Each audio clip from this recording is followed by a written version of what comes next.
can you repeat this Indian dialogue for me from a very popular movie in India? Slowly, we'll do it slowly.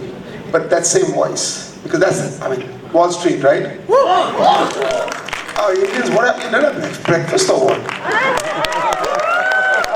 Okay. So the dialogue goes, Rishte mein to... जोर से बोलो. Yeah. So that vibe. So I'll just say 2 words at one time, okay? रिश्ते में तो हम तुम्हारे बाप लगते हैं.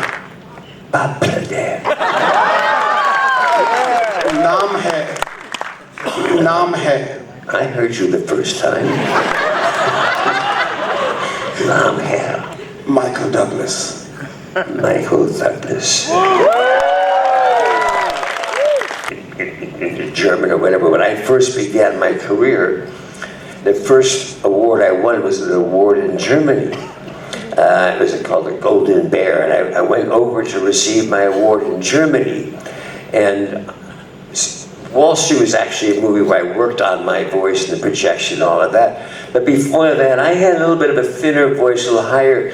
But anyway, I go over to get to my award in Germany, and I get up, I want to thank you all very much.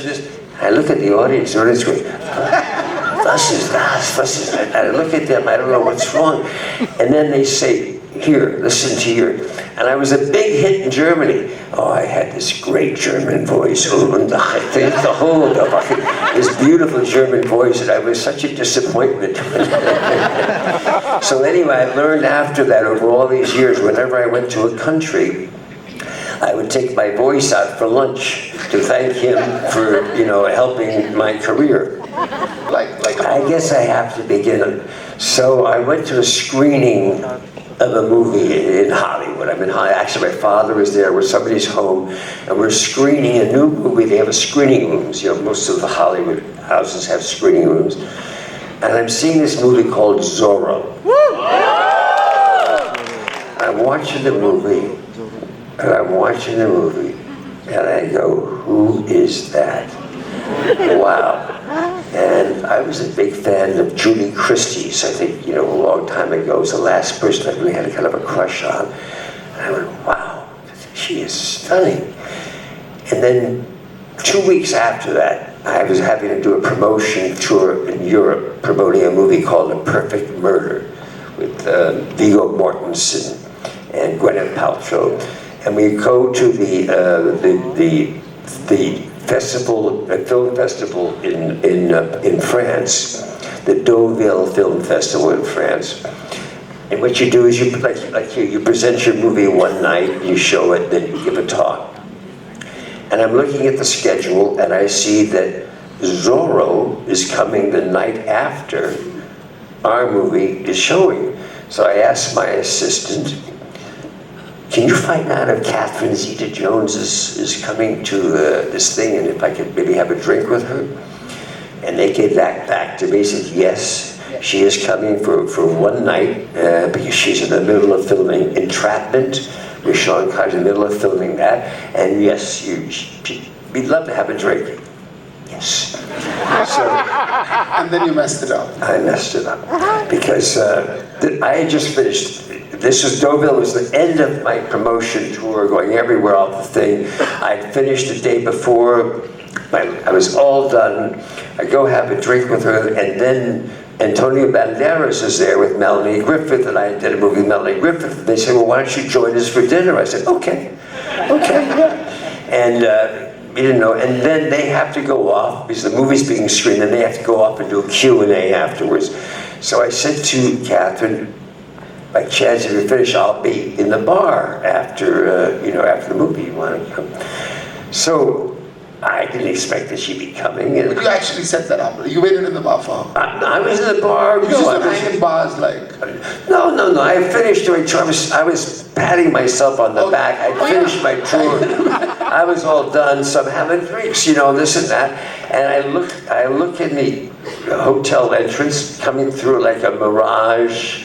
Yeah. Like Lawrence Arabia, is Catherine Zeta-Jones. Oh my gosh, she's walking my way.